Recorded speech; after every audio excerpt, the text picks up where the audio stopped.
Hey, this is Bryce Johnson from Expedition Bigfoot. You're listening to the Paranomaly Zone.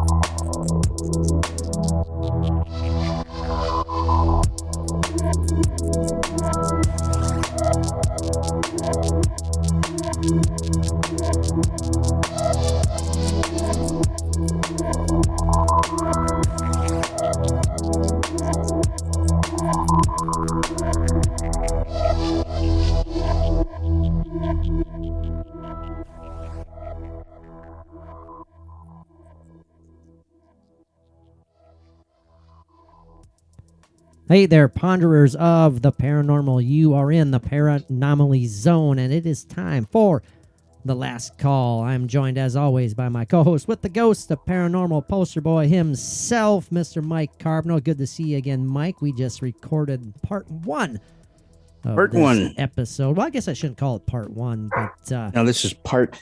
This is part two. Part D, but no.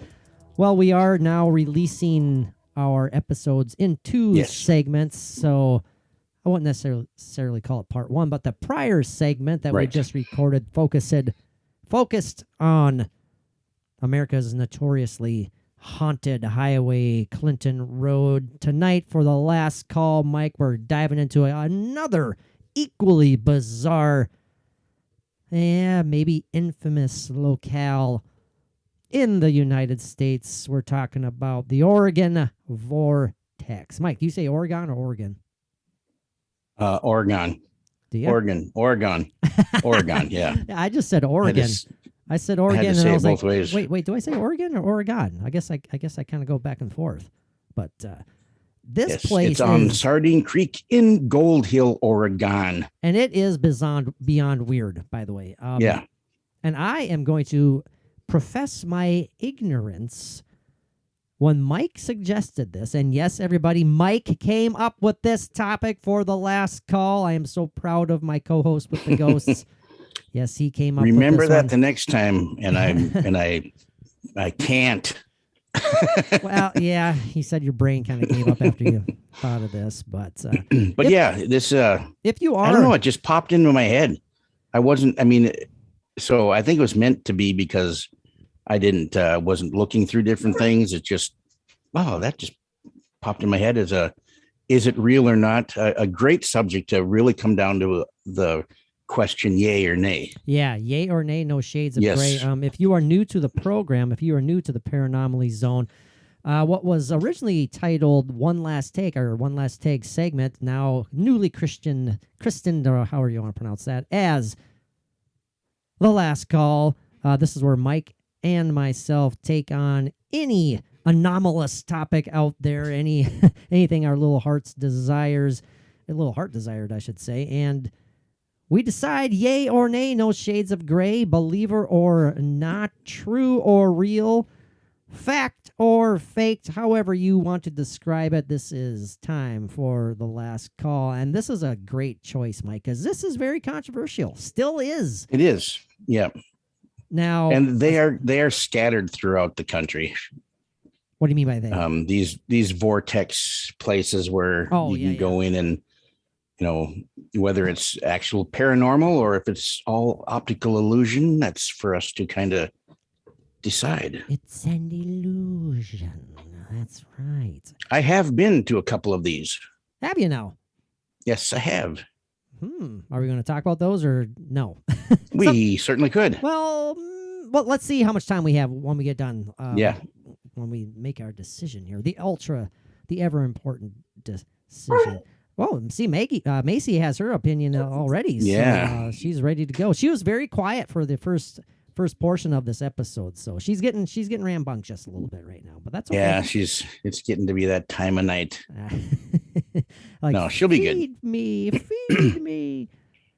Before I forget, time for a very quick shameless self-promotion time. If you enjoy what you're hearing, and if you've checked out the Paranomaly Zone since we changed from the Alternate Route podcast to the now I don't know how you want to describe this, more apropos title, the Paranomaly Zone. We also have a Patreon page out there for your listening pleasure. Again, if you enjoy the Paranormally Zone, we're pretty damn sure you'll love the Patreon content. You can try it out for as little as $1 a month. No obligations. Loaded with exclusive content already. Over 200 posts, including 40 exclusive episodes recorded solely for our Patreon page. We just recorded another new episode. Sorry, I'm jumping the gun.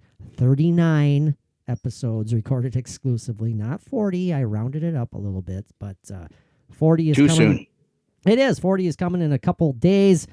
Lots of awesome, great content, video content, audio content, our own exclusive ghost hunting videos, our own exclusive ghost hunting evidence that we have captured. No joke, everybody. It's pretty darn cool. I'm not going to waste any more of your time. We'd love to see you there. Try it out for as little as $1 a month. We're pretty guaranteed. We're pretty sure that you will enjoy the content. Doggy barking or not, Yeah. you'll get into it. Give us a shot. Help This support next the Patreon, podcast. we should do a video, actually. Oh, really? Why? Are you and then feeling I can sexy? show people my eye. I was going to say, are you feeling sexy or something, Mike? You want people to look at No. you? Oh, Yeah, people should see my crimson bloody eyeball. yeah. His, like I said, not quite There's a cyclopic. perk for you. Not quite cycloptic anymore, but it's No. it's getting a little bit better. Mike, talk to me about the Oregon Vortex. This is As I said earlier, actually- I'm going to profess my ignorance. I was not very familiar with this when you suggested it. So talk to me about it a little bit. well, this one, the Oregon Vortex, obviously in Oregon, and we had it's actually a roadside attraction. Wait a minute. You are telling me that What? a place called the Oregon Vortex Is actually located in Oregon? yes, it's true to its word. I give up. I'm done. I'm blown away already. Please continue. I'll continue. It's called the Oregon Vortex House of Mysteries. Like I'd said, it's a roadside attraction opened to tourists in 1930. So this has been around quite a while on Sardine Creek in Gold Hill, Oregon. Consists of a number of interesting effects, which are gravity hill optical illusions. Now it says it's optical illusions here, but are they optical illusions or are they actual real paranormal? Mhm. But this goes back way before 1930 when it was open to tourists because it was allegedly, the local legend states that prior to any construction in the area, the Native Americans in the area referred to the site as a forbidden land. Right. And travelers passing through would often find their horses refusing to go through that area. I was reading about that a bit, Mike, too. After you had suggested this, I did a quick deep dive, a quick crash course, essentially. And a lot of stuff I read about was, when it comes to animals, like you said, horses and stuff, but people attempting to bring their pets to this area, they all refuse to enter. Like right when you get to the border of entering this locale, the animals kind of freak out. I mean, it's a very specific. That's interesting. That's unique. Animals are sensitive to stuff like that. So Oh yeah, absolutely. More so than us silly humans. That's for sure. Absolutely. But before the vortex was made into a house of mystery, said that there is a gold assay office that was built in that area in 1904 by the Old Gray Eagle Mining Company. What did you call me, by the way? The what? You called me a gold assay? Yeah. Come on. Yeah. Get a little bit of a gold flake I know you're frustrated. Glitter on your eyelids or something. I know you're frustrated with life and everything that's going on, Mike. You don't need to start calling me names in the middle of the podcast. The Old Gray. Yeah. And you need to give Macy a sedative right now, I think, too. She's going nuts all of a sudden. Yeah, she's a little sensitive. Okay, but what's interesting is which it slid from its foundation in the early years and the early teens, coming to rest at an odd angle. You're talking about that shed. You're talking about the shed, the assay building. The assay office building. And it's still there. And that's essentially what's that? It's still there in the exact same position. And essentially that's what a lot of these house of mystery places, these vortex places are. They're buildings that are off kilter and they're at different angles and which people say that, well, that's why these things look like they're doing what they do, like water running uphill, or you can put a chair on the wall and sit in it. Yeah. It's just bizarre. You can balls like roll up hills. And I tell you, when the first one that I was in, it was in California at Knott's Berry Farm. And I tell you, you feel like you're leaning and everything because it is really off kilter. But I tell you, when you're seeing this stuff run up, like water running up or the ball running up, it really, really looks like it's real. Yeah. It might, if it's angles or not, I don't know. But they had my sister and I help them with this illusion where we stood on this one specific area across from each other about, I don't know, 40 feet or something like that. And where one of us was standing, we looked extremely tall. Oh, yeah. And on the other end, the other one of us looked extremely short. So when they told us to start walking towards each other, and then when we passed each other, I was going to where she originally stood, it's like you could see, this is what I was told by my mom and dad. It's like you could see one of us shrinking and one of us growing taller as we passed by. That's weird.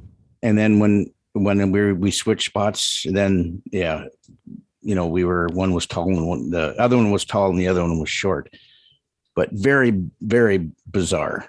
That's what a lot of people claim to experience when they're inside the Oregon Vortex, the House of Mystery, that, like you just said, Mike, they claim to experience extreme height changes in height, like you just said. And now some may say it's just how the wood planks you are standing on are shaped and carved, and it's just simply an illusion. Yeah. It may very well be. Mike, your favorite skeptic of all time, Mr. James Randi. Of course. That was his explanation for all of these. I love Mike's response. Of course. R.I.P. James Randi, but yes, doesn't mean we agree with you. But he said that all of these illusions were based upon forced perspective. And I get that. Any fans of like the original Lord of the Rings trilogy, Peter Jackson utilized forced perspective brilliantly, where, he was able to make, average height Ian McKellen appear to be, unbelievably taller than tiny little, Elijah Wood, average height Elijah Wood, made him look like a little hobbit, sitting right next to each other, 5 foot made their height feet vision. look big. But it was forced. And hairy. Well, no, those are prosthetics. But that's all about forced perspective, and these boards I'm talking about in the mystery house here, these boards are skewed at certain angles. They're cut in certain ways that when you stand on them, and you are guided by the tour guides to you stand here and you stand there, and this is going to happen. Again, James Randi is totally about, well, it's all part of, everyone's in on it, and the tour guides are telling you exactly where to stand, how to stand, and then it's going to look like, your height is changing. So, but I digress. I'm jumping the gun here a little bit. That's what our beloved James Randi said. But who the hell knows, man? One thing that's odd about it, though, Mike, is how do you explain people having physical feelings change inside of them? Yeah. People say that they actually. Here are my trusty notes here, Mike. See, I have a whole page, my little job. All right, perfect notes. Perfect notes right there. People claim now that they have had chronic pain relieved the moment they enter this vortex area. Mike, I should go. I was just going to say, people have said one of the specific ones was back pain, that people feel like it's alleviated the moment they enter this. What's going on there? Totally psychological. I don't know. That's interesting. I've never heard of that before, but that's very interesting. People claim to experience extreme cold spots, sudden bursts of wind that appear to envelop just certain individuals. Like, one person 5 feet away from you who doesn't sense or hear or feel this burst of wind, but this other person feels like he's being engulfed by it. Right. What the hell's going on there? Yeah. That's farts. That just seems like more than an illusion. Maybe you just have a really gassy friend who's a lot of people claiming to see orbs. There's the orbs thing again, Mike. We talked about it when we were talking about Clinton Road, UFOs and lights and orbs. I mean, orbs going on here. A lot of similarities, but I digress. Keep on going, Mike. Keep on going. We have a lot to dive into here. Or not. Well, this building that has this assay office that slipped, coming to us at an odd angle. Please stop calling me that, by the way. I know. Okay. I'm probably call you that one more time and then we'll be done. Okay, just once. However, the building conforms to other purpose-built distorting rooms or crazy houses, such as that at the Santa Cruz Mystery Spot, which is another one in 1914. The outpost and assay house were rediscovered by a prospector named William McCullough. McCullough convinced his friend geologist and engineer John Litster to come to the U.S. from his birthplace in Alva, can I say something real quick? So, yeah. Unfortunately, there's a confusion here about what this guy's name is. I've seen and heard both John Lister and John, as you said, Litzer. Okay. You know, where the S and a T are switched. I'm see. going to go by Litzer because that's what I'm seeing here. There's a picture of like information information written on a sign when you're entering the Oregon Vortex, and it's spelled Litzer. So I'm going to go with that one. Okay. But I don't know. Got it. Maybe I'm wrong. Litzer or Litster? I saw Litzer. I mean, maybe Litster might be another one. Yeah, I see Litster. Man, what the hell is it, John? They have it's three different illusions there. Yeah, just call him JL. We'll call him JL for short. So we're not wrong. But he came from Alva, Scotland, and he said that he researched the paranormal phenomena of the so-called 165-foot magnet radius. Yeah, Mike, let's talk about that for a second, because the basis of these supposed like occurrences that are quite literally bending the laws of physics. People claim that like gravity is altered inside this sphere. It's this massive sphere that is both half above ground and half underground. Mm-hmm. Now that's kind of hard to get your mind wrapped around that. It has been described as both mythical. It's been promoted as a mythical tourist attraction, but has also claimed to have been a magnet for lost souls. Now, are we talking about souls that have passed on, or someone who's really sad and lonely and he's a lost soul and he needs something to do, so he's going to go to the Oregon Vortex there? I don't know, but it's basically it's like a spherical force, a force field, where a magnetic current appears to be distorting reality.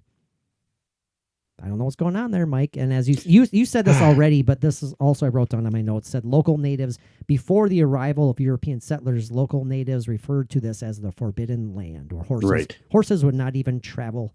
They refused to enter. So you said that already, but man, something odd is happening there. That's for sure. And the thing is that, like this backstory, the legend and everything, I mean, that could have been made up. I mean, even as far as the assay office goes. God, would you stop it? Yep, that was the last one. They could have all been made up just to promote this house of mystery. But, if there's documentation that proves these things, that would be awesome. But we just don't see that here, of course. But right. But, that 165-foot magnet radius, and now if there's a magnetic force, to me, and I've talked about this before on the show about some other magnetic something or other, but to me, I've always had this feeling, and it's always been very strong. I don't know why or how it works, what magnetics can do, but electromagnetic and things like that. To me, in my mind, for some reason, I can understand that it does work to manipulate things, or to even as a cloaking, like making something disappear, like the Philadelphia experiment with their electromagnetic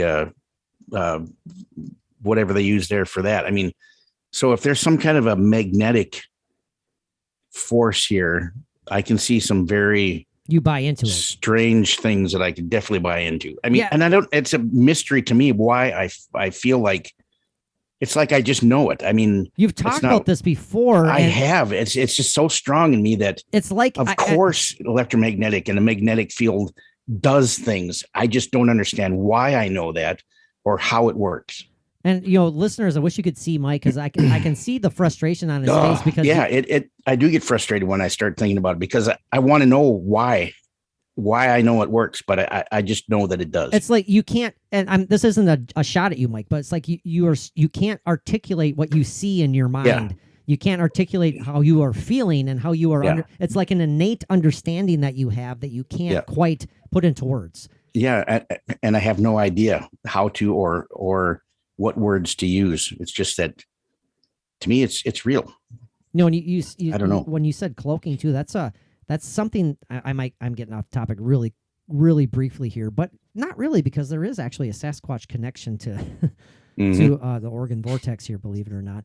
But that's an idea that seems to really be gaining steam, Mike, the idea of Bigfoot being able to cloak and just cloak it itself. And is that something that is purely done by, you said, electromagnetic forces that we don't quite, well, if you're talking, for example, how you can't quite grasp, why you understand it.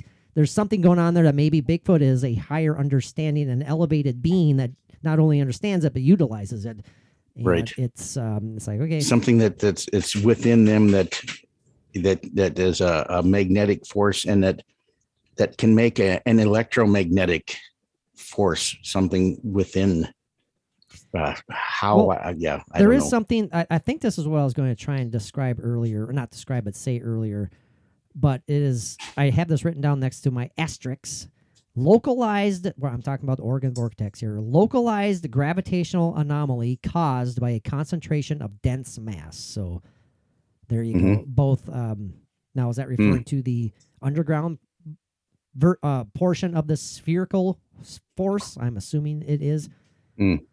But this magnetic current that's going through, man, it can cause any number of things. It can be the source of paranormal activity, but it could also need to dig more into that, because it can drive me crazy. I don't know. It could also be, and I just know that if a person, I've never been near any of these things or experienced them, but I just, for some reason, know that when you're in a vicinity, and the closer you get to a magnetic force or an electromagnetic force, you start feeling it inside your body. I just for some reason, I just believe that happens, and you can just feel it in your chest, and like pulling things and resonating. You know what I mean? Yeah. No, I got you. Yeah. I don't know. So if that's the case, I'm sure that can make somebody sick, or make somebody have issues, or in these places where, it's just some very negative physical things that might happen. Sure. No, I got you. Maybe not necessarily, maybe not even negative, but just so overwhelming that it's your physical body can't quite handle it at that time. You know what I mean? One thing I have written down here, Mike, that skeptics have actually, several skeptics on different occasions, like investigators, have gone to the Oregon Vortex simply to debunk it, and have left confused and angered, because they themselves have experienced stuff that they can't just flippantly dismiss. And say what you will about that, and it holds a little bit of water maybe, but compasses seem to go haywire in this place. I guess that makes sense. That's right. That makes absolute sense. I like this one. Another one I wrote down. If you go there drunk and you have a hangover, or guess what? Your hangover gets worse. Really? Oh, yeah, I can believe that. Don't go there if you're hungover, boys and girls. You heard that here first on the Paranomaly Zone during the last call. So, Mike, if it seems like we're rushing through this, is because that's what the last call is all about. This is we go off the top of our head. We need to get to the good points, and we make our decision, yay or nay. No shades of gray. But 3 things I wrote down here, Mike: curses, portals and ley lines, 3 things supposedly associated with the Oregon vortex. And when I throw those 3 things out to you, which ones pops out the most? Ley lines, portals, curses. What makes sense to you the most? Ley lines actually really pop into my head. Yeah. No, I agree with that one too. Yeah. That, that's where you can get that energy and that, they can cause these things. That's an episode. We need to do an episode focused solely on ley lines. I agree. But we need to do it really properly and actually, do some deep dive. And not that we don't do it on every other episode, but we have to be fairly scholarly and hurt our brains, Mike. Yeah. Ley lines blow me away. They just do. Yeah. Oh, yeah. And the Earth has... It's set out in a specific grid pattern. It is not coincidental. You cannot convince me that this is all pure coincidence. You cannot. I believe it's what makes the Earth a living entity. A sentient being. Sentient being. Of course, skeptics say this the Oregon vortex is merely a combination of cheap parlor tricks and optical illusions. And people are making money. It is a roadside attraction, and it's they get when they want people to stop by and give them their hard-earned buck. Is it purely fantasy? Is it kind of a scam? I don't know. Scam's a hard word or a tough word, a strong word. It wouldn't be hard for. I haven't visited it, so James Randi. I don't know. Well, right. Well, he absolutely debunked it. He said it's all just illusions and tricks of the mind. And if like I said, the tour guides are all in on it, and they have it all planned out. Even if you're supposedly able to like balance a broom on its end, Yep, I've seen that. So, people the skeptics say, well, you can do that with any type of broom if you have the specific type of straw, glue, or what? Yeah, glue. There you go. Well, glue would work. Yeah, that'll work for sure. And I do admit the ones that I have seen. The 2 that I were in that had a broom standing up, if I remember right, they pushed it down when the person set it on the floor. They pushed it down to where the bristly parts kind of spread out, bristles, and actually made a base a little bit, I think. Really? Yeah. So I didn't care for that too much. No. I was like, lies. A lot of visitors claim to have seen the ghost of Mr. John Litzer, J.L. Lister, the engineer behind all this. Some skeptics think that he simply put together, kind of a house of tricks, to keep his business alive. Again, it's tough for me to say because I haven't visited it. So, well, he's probably the one there holding the broom up. Can't see him. Well, right there you go. Why not? Yeah, right. Why not? It is kind of cool. I highly encourage everyone to go check out pictures of. Oh yeah, like Mike. I'm gonna call you this for now. The assay, because it's really interesting. Just that it's supposedly this office building, slid due to a flood at one point, and that's why it's at its current location. It hasn't been moved at its current angle. And I can totally get walking in there and starting to feel a little odd and awkward, and your equilibrium is thrown off because why would it not be? I mean, if you're standing at an angle and you feel like if you're standing at an angle and you're actually feeling like you're standing straight, there's some weird stuff going on with your body just with that. Yeah. With like gravity and things like that. Mike, the alleged, and we'll wrap it up here so we can get to our decisions.